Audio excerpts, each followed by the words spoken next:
Canal Congo Télévision, mbote bandeko balandi émission nabino bozelaka chaque jeudi émission nabino masulo ya MLC bongo na mokona lelo pona masulo na biso ya MLC to yambi pona bino bato babale to yambi pona bino ndeko na biso vice-président fédéral ya Chopo la pomme ekaka ikaka mbote na yo ndeko la pomme okoki ko bekolo bango so bien komona yo. Merci ndeko Amadeo. Donc ndeko la pomme iteka bolimbisi vice représentant ya MLC Chopo. Merci beaucoup. Bongo ya bibale to mipona bino mwana mboka ndeko na biso René Bonganga yazali président national ya Valley Bembis structure ezako évoluer na kati ya MLC ndeko René mbote na yo. Mbote ndeko Mupandi Sango mbote pe na ndeko ngai representant MLC Chopo mbote pe na bandeko nyonso bakolanda biso lelo. Matondo mingi bana MLC baye bolinga kakulanda peza basango na bino ya etamboli ya parti na bino MLC na ebite bozali pona kolanda masulo ya MLC bongo na banda mbala moko na ndeko na biso la pomme boni kuna na Chopo kuna. En tout cas ndeko Amadeo Kimezali que la grande fédération ya Chopo izotambola na bokebi pe na limemia nyonso pe na mibeko ya MLC na kasi ezali parmi la grande fédération oyo zako constituer biso na niveau ya MLC international do MLC na biso ya Congo awa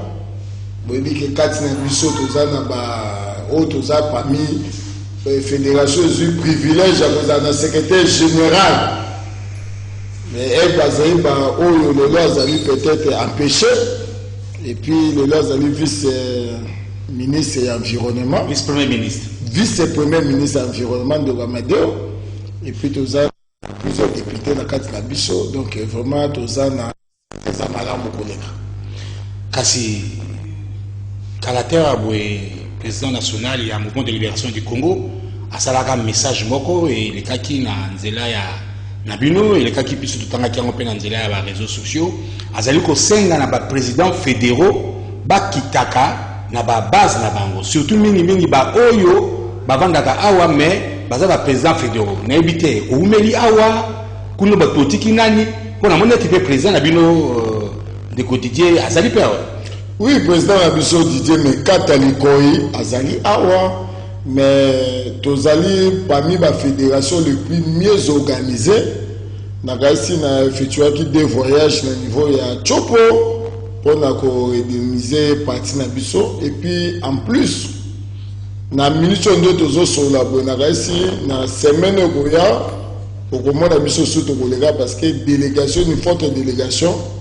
auto tindi pe sous chargé ya étude et implantation ya niveau ya Chopo oya kena ba biloko to benga ba outil de travail parce que beke biso kuna ezali banzele za mabe passe ezali donc moi bosenge ezali mingi nde délégation choko kende et ko kende pato vendredi oya lobby vendredi na kasi ni forte délégation donc na Chopo pona botosi ya mbele ya mokonzi na bake biso bani na Kinshasa esengeli to zonga kana base et puis mission wana ezali vraiment respecté. Matondo mingi kasi mwana mboka René Bonganga na ebité ndeko René Bonganga tozoka que l'actualité ndenge leki lobi maimaleka ki awa boye na engomba Kinshasa oyo boye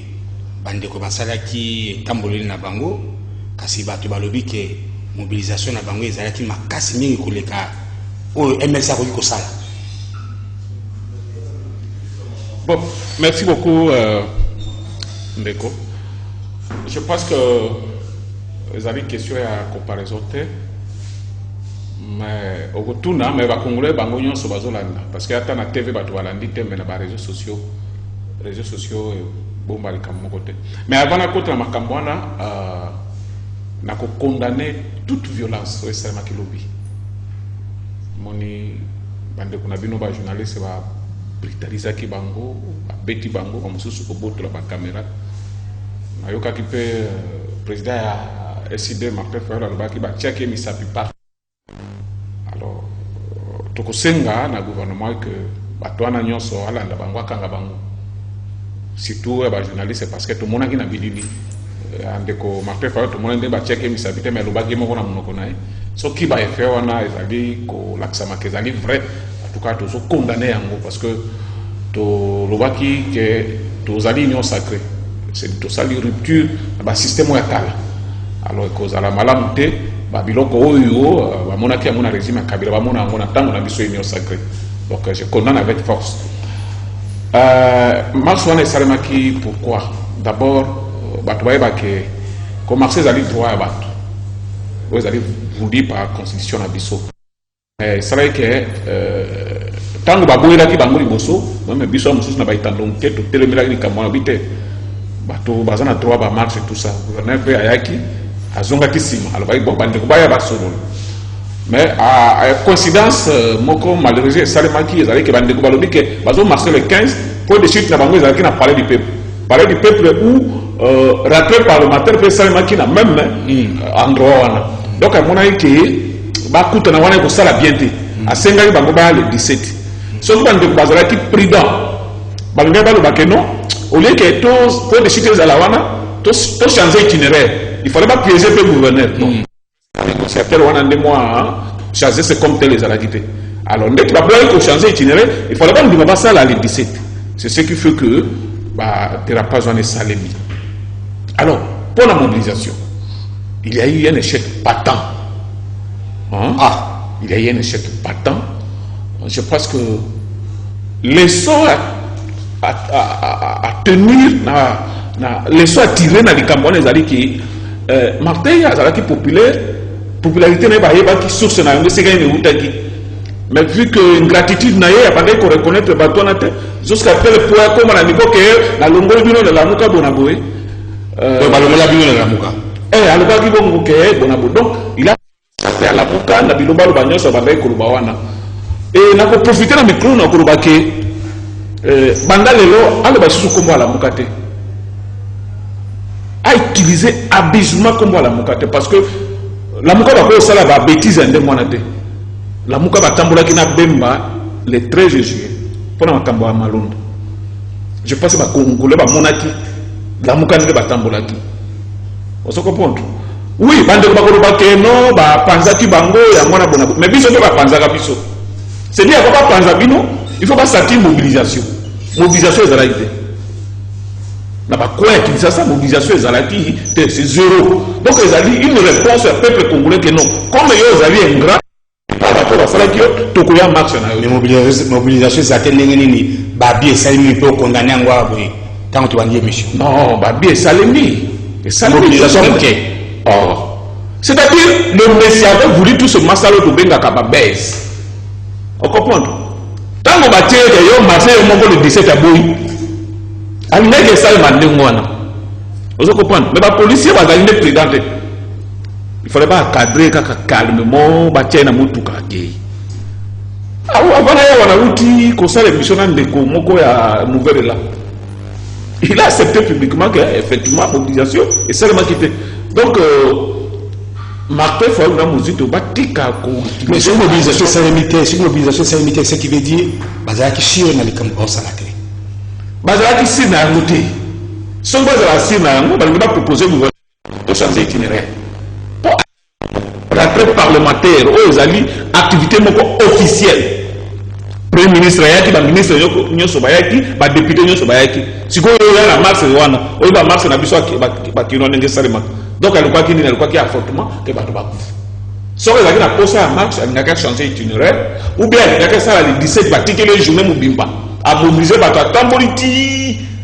ndenge elingi alors wana ezalaki baéchappatoire donc mobilisation esalemaki te ezalaki un échec patent et c'est une leçon à tirer à revoir politique na ye. Tu vois c'est quoi le vrai problème oyo ndeko Martin azoluka bato bayebi te na soki so bandeko balanda yango lelo azoluka dialogue po azoluka ke non makambo nyonso il faut tozwa yango par consensus tokozwa consensus te po tofanda autour d'une table et autour d'une table akofanda na nani na Kabila FCC. Avant la peine Félix. Oh, bah, qui n'a biso MLCP, biso va corrompre biso. Quand Félix a payé, il va couper. Il y a la loi.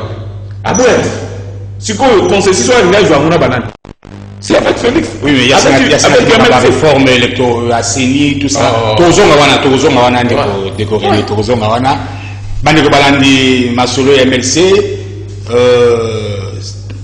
Tozo Robert Labino, actualité politique, il y a MLC, Ndena Yango, na moment où il Toko Likisana Bino, Maïmaleki, na MLC, na Sempos Oyobwe, na ville na biso ya Kinshasa. Tokanga yete mokolo ya vendredi passé, oui, il y a 2-3 jours, président fédéral ya Funa 1, honorable Edi Ye Azalaki na Ngiringiri. Kaselo ke kamisi bato ezaete ezalakande na ba député soki ba kei na ba vacances parlementaires kunande bazonga kana ba nyama biloko ebele o bato bapesaka bango. Mais kasi tokamwe na Kinshasa bapesi honorable Edi Yeli na base na ye ba cadeau lokola ba nyama to ndango biso moko nano na nzela ya télévision bongo to ba kopesa ba commentaire na sima. Mouvement de libération du Congo très visible na commune Ngiringiri, toujours dans le député provincial Nango, honorable Edi Yeli Molangi, papa social, pe président de la fondation Oibengami na Kombo na ye. Yazali toujours sur terrain, na circonscription électorale na ye. Sima kosi sa tournée à challenge dénommé Edi Yeli, samedi 11 septembre, qui tourne à Epe Kozaba Kado, Bomo Mesano, et pas y a électeur na ye. Na kota le lenge ye pe azalakana bango tango nyonso, na ba différentes actions. Ya tour oyo ezalaki kaka komina Ngiringiri te kasi ba komina nyonso oyo ezwami na Funa wapi fondation Iyeli pe ezali bumbu Ngiringiri Kasavu Bukala Makala bandalunga Selembao oyo pe bazwami lisusu na kati ya mouvement de libération du Congo na nzela ya président nango honorable Edi Yeli Molangi. En remise à Bakado et Salemine à terrain bondo, sima ba cérémonie en ndenge na ndenge, Semoul tabawe utaki na bureau na yo izwami na komina Ngiringiri, Makala Makemba Bible kote pa ya basali na Nzambe, ba jouer ya quartier Diomi oyo babimaki champion pe bapesaki ya bango cadeau, bakisa bayi catholique, na suka nde ba coordinateur bapesaki ya bango ya motu ya cadeau, oyo ezali ya ngombe ya munene, pesaki songo makasi na eli ya Ngiringiri Edi Yeli, wapi pe a profitaki na kopesa bango message ya président national ya mouvement de libération du Congo, président Jean-Pierre Bemba Gombo, Boyokaye. Bana Jean-Pierre Bemba Gombo, Tina Binama Ngiringiri. Ndenge tango usipoza konsala visibilité. Bolingie mingi na Ngiringiri. Na la kibino papa koya kotela bino Ngiringiri. Ndenge mama yaki ndenge papa koya eza sengote. Papa koya kotela bino na Ngiringiri. Mwandambo ya bayi fondation pe balobaki boy. Tolingaka batu oyo baza ba job oyo ezali tanga pasi pe tanga bisengo akondimaka toujours fondation ya Yeli bato oyo tolukaka bango wana me tozosenga lokola lelo na bana ya Ngiringiri bacomprendre ke moto esengeli tolanda ezali ye tozobenga bango nyonso baya tosangana tolingaka papa ya biso mingi papa Edi Yeli papa social tobengisaki mokolo lelo le 11 mpona toyamba ye tokabela ye ya kabela kabiso tomeso topesa mbongo eza ne parti te yango topesaka ye biloko auti kosala société mosusu ya sika ngingi bopeto engage bato ebele bakoboza mwana efise mpe ngingi kitoko makasi atuka Nzambe abatela papa oyo. Pona honorable Edi Yeli Molangi ya koloba ezali lisusu te baaction nde ezali koloba ngonga ebeti matondo mingi na banza bolandi bino moko na utai koloba boyo bongo lokola mouvement de libération du Congo azali ko préparer anniversaire na ye pour boyebete mouvement de libération du Congo et botama le 30 septembre 1998 alors akokisa 23 ans na ye hein mikolo eza koya bongo totunaki pe bandeko boye bazalaka bilenge tango mouvement de libération bandaki bazalaki ngano kaka ba simple membre hein ba militant mais lelo boye ndeko wana koli na MLC abima sénateur tolanda honorable sénateur Papi Bazego sangeli koloba pona tina wana ezalaki nano mouvement militaire na ntango oyo mboka ekabwanaki na biteni mingi bacomposante ezalaki bongo oyo ezalaki dirige ngambo ezalaki na MLC ezalaki na ngambo ezalaki na FCD na ngambo ezalaki na oyo tozalaki kobenga ancien gouvernement na ntango wana ya Laurent Désiré Kabila kondo Laurent Désiré Kabila pesa ngambo nakanisa ntango tokota ya solo uti koloba nazalaki elenge mpe solo azwi koloba nazalaki na 24 ans na ngonga wana mais ezali par conviction nde tokotaki na likambo par conviction kotala ete makanisi oyo ezalaki na MLC ndenge ekelamaki kolandisama likanisi ya lider na ye oyo naza kopesa mbote awa président national Jean-Pierre Bemba tolandaki likanisi yango na ndenge amonisaki na ndenge mboka ezalaki kotambola na ngonga wana na pokoso nyonso privation ya liberté démocratie ezalaki na te tozalaki komona avenir ezalaki na molili ezalaki sombre tokokaki kozala ndenge wana te po ete biso bilenge meme ndenge tozali na ngonga wana tozalaki suna bambula moke ezalaki komona liboso na biso molili mpenza toyebi te avenir ekozala ndenge nini mais kasi mouvement moko ekomi pene démarche nango ezali kobongola ndenge na biso ya kobika tolobaki tomeka kokota ngai mpe ndenge na ngai par exemple nakotaki mpe bandeko mingi baninga mingi bakotaki mpe misusu bazali na kati à travers les services nga mpe nazalaki kati na mosala moko kosala mpona ti rébellion ekosila MLC ekoma parti politique tolongwa te tovandi kaka na kati na MLC tokobi kozala kuna fidélité na biso lokola démocratie oyo tobundelaki yango esalaki lokola mwa moke kokota na organisation ya baélection esalamaki ya yambo na 2006 atako toyebi ndenge nini esalamaki na niveau ya présidentielle mais kasi élection esalamaki quand même tobandi kobunda ti na moi mwa lelo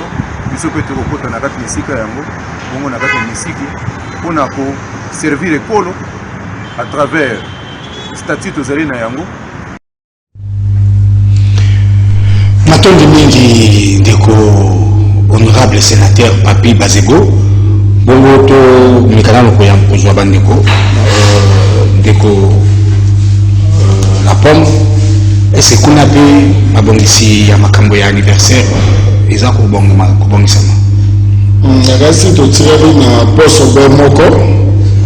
lelo nakasi poso mibale parce que lobi samedi dimanche tokozaba le 18 nakasi baposo ezoya nde nalobelaki oyo na ebandeli yaki na niveau ya biso ya fédération ya Chopo une forte délégation ici ekei mpona kopréparer milulu ya le 30 septembre nakasi mwana akomi na age ya koleka 20 ans 22 ans 23 ans tokomi lelo tozofete MSC 23 ans même na age nanga so olongoli 23 ans nakasi nayaki mwa elenge donc nakasi molulu wana eza makasi yango ozomona bilembo oyo biso tozali bafurmi tosorganizaka na niveau ya base tozokende ti tokokutana biso nyonso tozosali parce que bafurmi tobiaka boki moko ndenge oyoki honorable sénateur Papi ndenge omoni honorable Iyeli bazoyamba ye ezali bafuri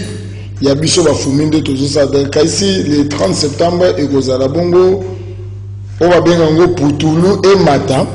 makala makotika na se parce que Chopo etelemi bongo vraiment na bokebi makasi matondo mingi mwana mboka ndeko René Bongana 23 ans MLC yo président national ba bembiste témoignage makasi ezali po kopesa. Merci beaucoup ndeko Mopanzi Sango, mais avant tout, on a moi commentaire na ba image on a outu comme on a expliqué singa mingi. Pas de problème. Ndeko honorable Dieli tozo féliciter et puis aïba que babembi c'est peut bazo soutenir parce que c'est ce que nous voulons parce que député nyon son a coin ou azabi ce qui a zo salabouye to ko espérer ko garder ba siège na biso comme président fédéral. Voilà.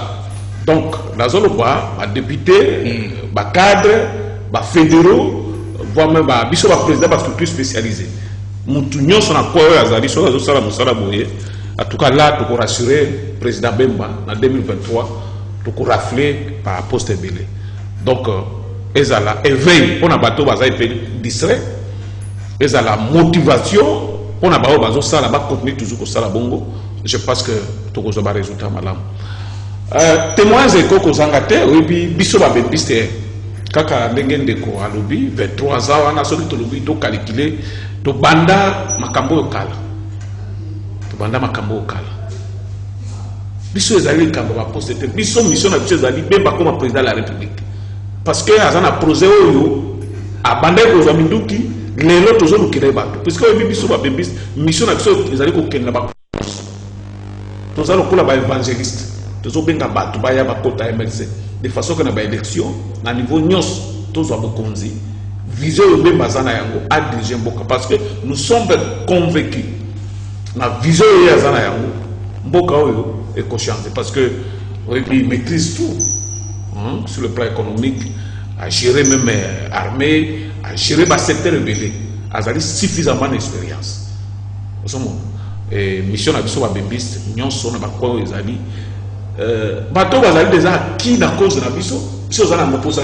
vous en avez pas comprendre des tout bien la bangoba ya ba rejoindre Bissot, tous en avez belé. Pour l'élection, tous les députés et belé à niveau provincial, tout comme national, na sénatorial. Donc, 23 ans, ils allaient le coup là. Mais tu atteindre dans nos objectifs. Alors, cette fois-ci, tu vas me la tuer. Donc, il faut tout ça l'effort. C'est tout sur le bébé. Il faut tout ça l'effort que non. Bateau, bayebi ben bate baye baye. Bateau baye qui vision ben bate baye baye. Baye pour rejoindre Bissot. De façon que tout comme ça Bemba c'est Kazali. Et puis bah il très bien que Bemba c'est l'unique politicien qui peut défendre facilement partout. Voilà. En tout cas.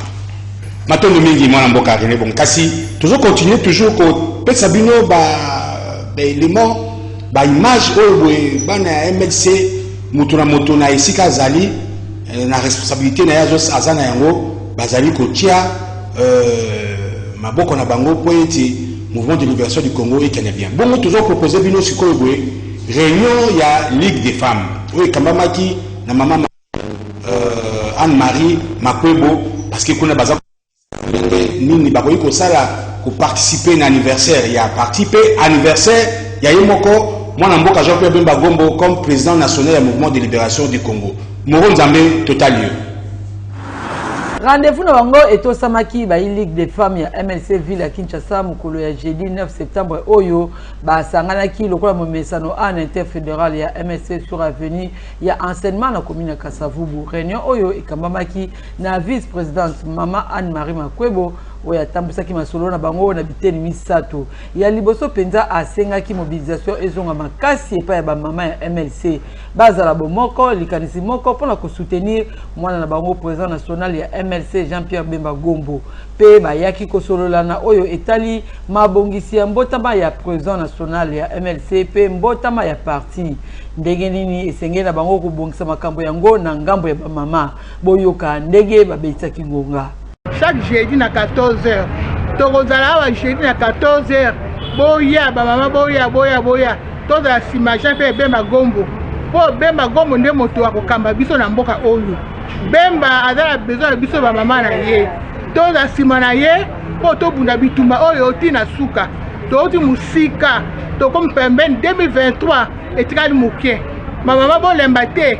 Bon comme aussi je savais, Bemba dans la poste à ba maman na ye. Ligue des femmes, maman nyoso, oh ada bembis, boya awa na interfédéral na 14h. Ba mama bino batu botaka mwana. Ba mama bino ba mama ya Bemba. Tozana anniversaire ya mokonzi na biso. Cette fois-ci, anniversaire wana ekozala fêté pas comme la fois passée. ekozala fêté d'une manière extraordinaire. Yango wana ba mama na biso bazokamba Kinshasa, balobi na ba mama nyonso baya to bongisa milulu wana ekozala première édition. Ba mama boya, ba mama bakonzi bazokamba Kinshasa bakolimbolela bino lolenge nini bango babongisi milulu wana. Tozobenga na ba mama ya Kinshasa, tozobenga na ba fédéral nyonso, baya jeudi nyonso, baya to sangana to bongisa milulu na biso ya kobongisa mbota. Matondo mingi ba mama masolo ya MLC ezali ko accompagner bino pour ete boleka na ko tia penza ya solo mungu akitoko na kati na biloko boza kolamba. Tolandi ndeko na biso John Efambe na kati ya dynamique na ye John Efambe o pe azali ko bongisa mabongisi moko boye pona ba mama lisusu. Tolandi yango na cadre ya ko pesa bango message o ya ba valeur ya basi na kati ya mboka oyo asangisaki bango mpona yebisa bango ke dynamique John Efambe oyo ezali koevre na kati ya mouvement de l'action du Congo ebongisi milulu minene ya lancement ya formation ya basi na kati ya mboka oyo le 9 octobre na Fatima po ete kolakisa na basi ndenge nini bakoki kosala oyo babengi gel hydroalcoolique, savon à base ya riz, savon nani jus à base ya bisaps pour na kosunga bango bazala autonome et puis ko accompagner bango na commercialisation ya biloko ba ko produire ezaki litomba mingi na pona biso ko solola ba maman ba veuve militaire o bo moniawa o bazali ko soutenir pe ko kamba biso na kati ya vision oyo ezali ko prôner président national Jean-Pierre Bemba Ngombo na kati ya ba structure d'appui au tozali dynamique John Efambe mboka lelo phénomène bazalo ba bombe oyo nazali koloba ezali mpona encadrement ezali te na kati ya basérie ya formation tobongisi mpe formation ya bilenge nyonso ya circonscription ya Lukunga mpona koencadre na bango koforme bango na bavaleur po ete lobi na bango ezala bien me ezala ya makaya te ezala biloko ya makasi te oyo toza komona lelo bato nyonso oyo bazali na bosenga ya kokota koaccompagner ba vision na biso na dynamique na biso koya kokuta na biso kos'inscrire na vision ya formation tozali nango na ya politique oyo tozo kosala ya ntombwa ya mboka baya bakanga maboko te baso adjoindre na basi oyo bandimeli biso bazali kosoutenir biso na mboka Matondo mingi Moronzambe vice-président Ndeko La Pomme. Mais le message est moi je Jean-Pierre Bemba Ngombo, président national du mouvement de libération du Congo Salaki.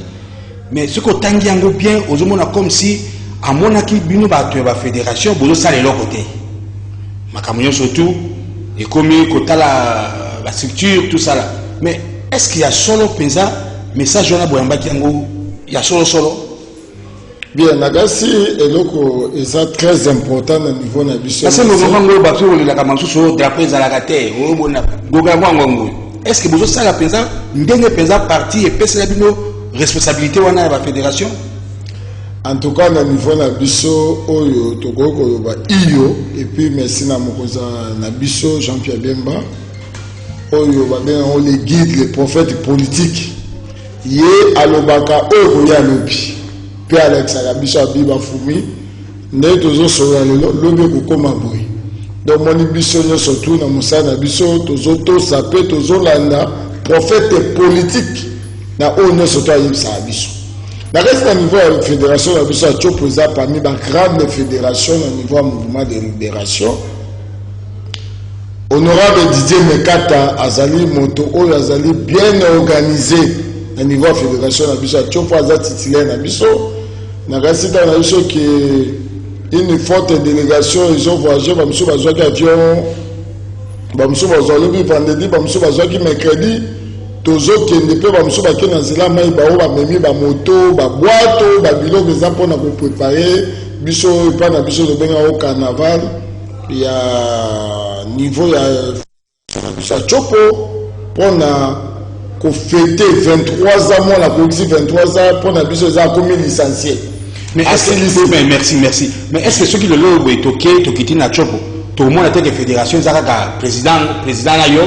parce que dans peut-être motif la structure tout est. Parce que par exemple, le cas à niveau national, tu as un secrétaire national chargé des terres, des mobilisations, la communication chargé l'association. Est-ce que kuna pe ezako na sama bongo Amadeo na biso même est-ce que lui des femmes peut ali des jeunes peut ali boza pe na association parce que il y a un monde ça la force de la fédération. Amadeo na biso ça va bien mi balete. Na biso ko ni bandela na bino moto akumbi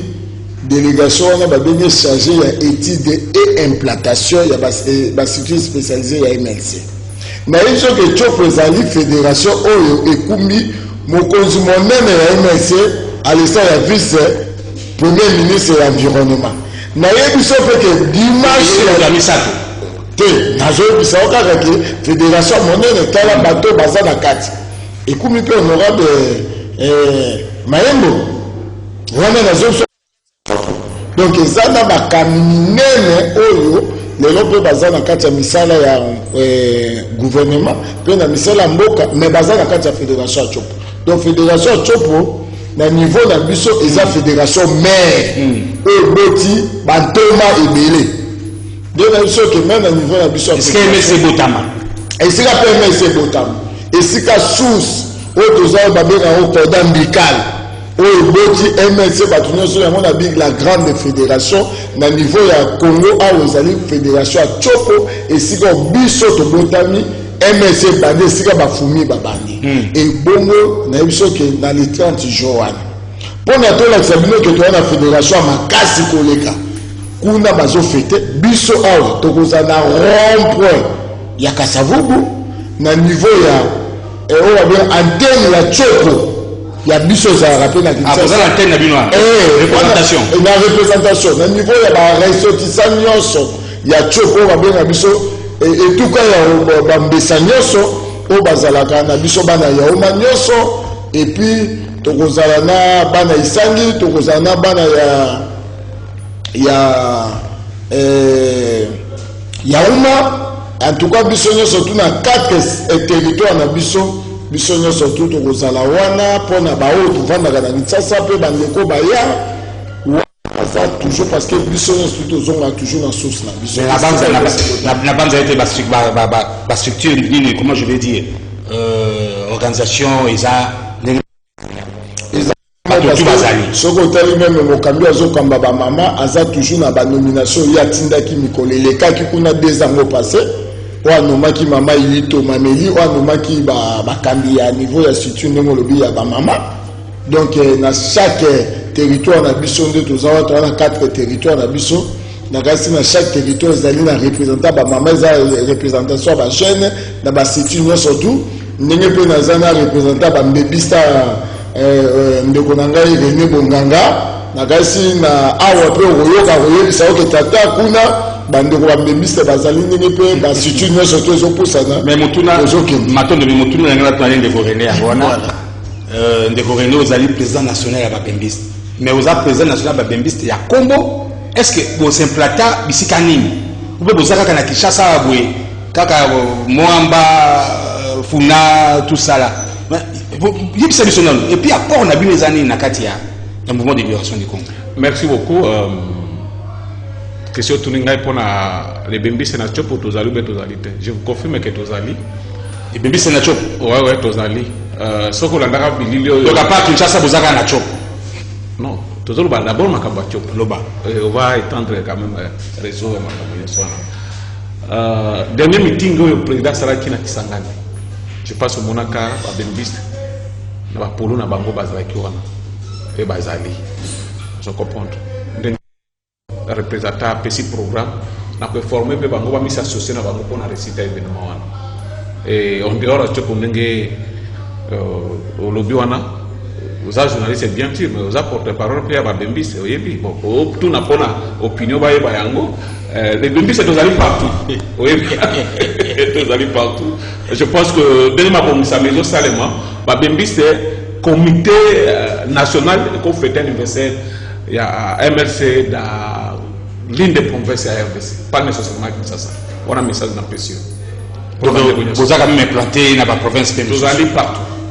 vous allez partout vous allez partout et mission la mission allez si quand MLC zali biso toza mais donc nous avons besoin kabato toi kotika bango na MLC de l'accord na bino ngwana oui nous sommes gagner les âmes pour les amener à l'église voilà c'est ça mission la mission ngwana le sikalmio so et 5 MLC ezala il faut tozala wana soki MLC ezala te tokei to évangéliser boiti to benga MLC aye kopika drapeau na yo wana matondo mingi mwana mboka René Bonganga na biyano na yo kasi azali nde journaliste naza porte parole te ya babembiste nde oti koloba wana kasi tolanda na nzela ya machine kuna epai ya moro nzambe bandeko na biso ya structure mosusu ya avenir Bemba basanganaka mikolo nyonso ya mardi mokolo ya mibale ya poso bango me poso ya oyo basanganaki ezalaki un peu spécial bongo tolanda masolo na yango na nzela ya etando eke nakobima na bango na audience oyo président national ya MLC Jean-Pierre Bemba accordaki bango na résidence na ye président fédéral ya MLC Congo Brazzaville Dr Pablo Namputu abetaki ngonga na oyo etali masolo na bango na président national ya MRC na ndenge elikaki kitoko epesaki esengo Dr Pablo Namputu na équipe na ye mobimba mpona kokoba lisusu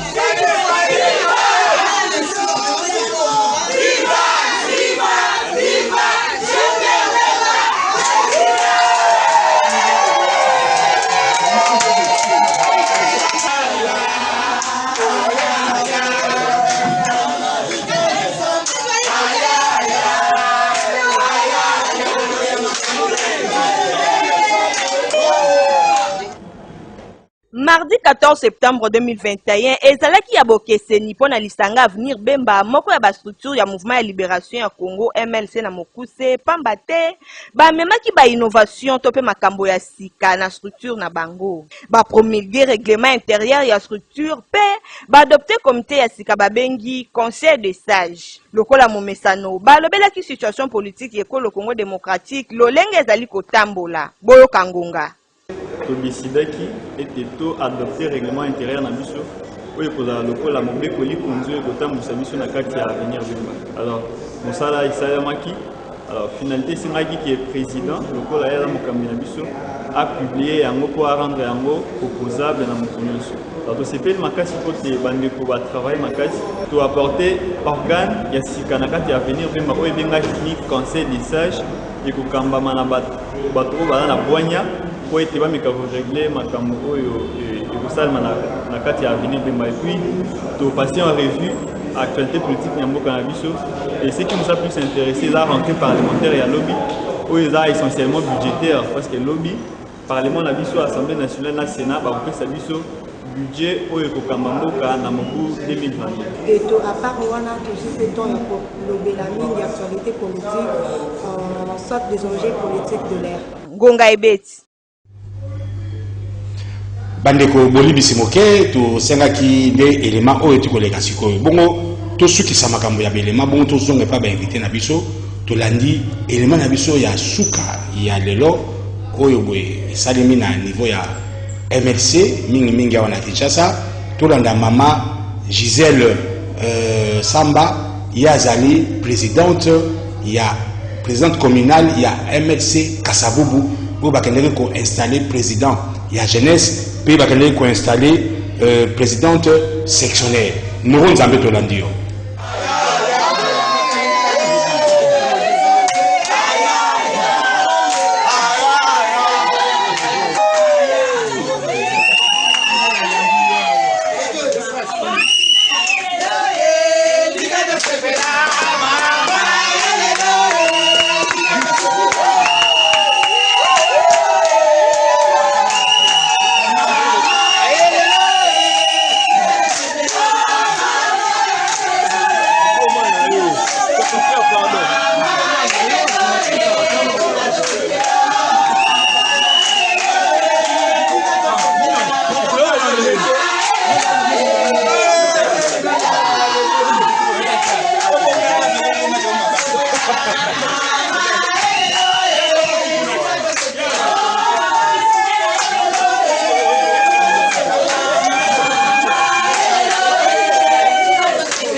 ate awa kade lokola président ya jeunesse ya MLC Kasavu ancien combattant.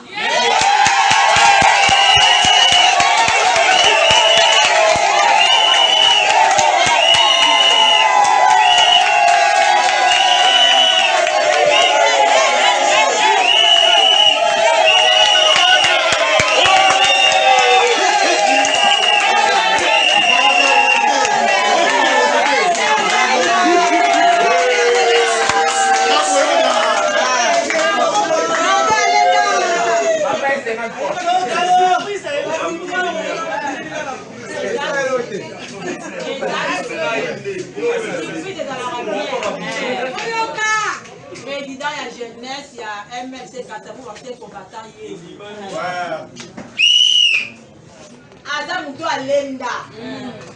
Bozala mayele, bozala très solide. Biso to abato to alonga ba miel, o ba nzoye landaka. To so amoni ke ngala lekaki wana, awe espoir eza po mama. Odetaza, kadaza wana mutu ako onisa. Matondo mingi Muronzambe kasi tokomi na suka ya maso na biso ya MLC ya mukona lelo bandeko oyo bamoni ete ntango baosala baaktivité na bango baza na bosenga ete eleka na nzela mpe ya masolo ya MLC nimero ya telefone yango wana bobenga mpe tokoyebisa bino lolenge nini kosalema. Alors motuna na yo ya suka yango oyo, est-ce que président national ya mouvement de libération du Congo akoki kovanda kimia na kiti na ye mpe atala mpe avenir pour la MLC, la fédération à Chop. Et la reste, tu as toujours Koi Mobali, Jean-Pierre Bemba pour te dire que Koi Mobali, Tata, ici, qu'on allait vendre pour la Chop. Nous sommes allés pour maman et MLC. Ici, quand MLC, tu boti moi dans la biso, et tu zokenge la moi dans la biso na bokebi. Deya moto kono banaeke lelo pona Congo na biso bitumba bapasi ba monyoko ba congolais bazolela bazotu na biso toujours babi bino bana chopo boni bobotaki Koi Mobali botie Koi wapi to bise to bi Koi na biso to kotise su na boyekele po ekabima c'est-à-dire to ressusciter su to zonise susu pour que to ya ko bimisa susu na kasi 2023 mokonzi. Et si quand Azalia vous avez qui m'a fait ça va député pour ça va député provincial va député national pembende to ko pesa nyonso pour na toza na capacité wa na kasi ozomona mosala oyo chopo ezobota chopo ebota kaka ba qualité biso bota ba quantité te biso fa na biso za qualité bozokana déjà ko pesa ye Mbenge ya présidence de la République n'ambassade au sali congrès mbenge ya bokonzi na ye tozopesa parce que peuple na biso ya chopo balobi ke boni tosengi yango depuis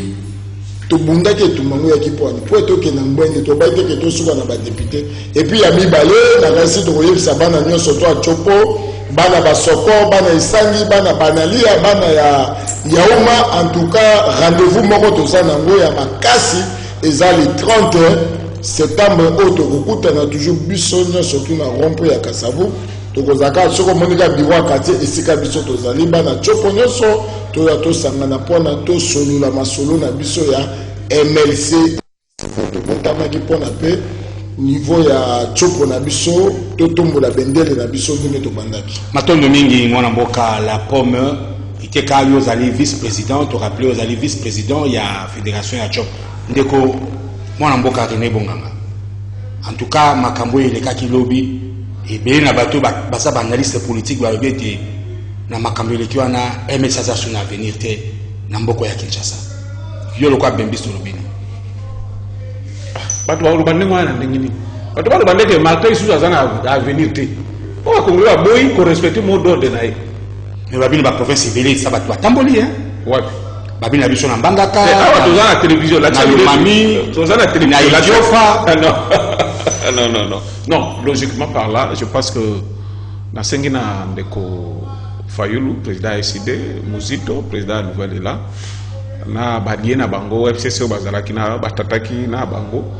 ba revoir calcul parce que Congolais à répondre. Imaginez-vous Martin Fayulu tozalaka na ye apesa modo de bongo fiasco esalema ya niveau wana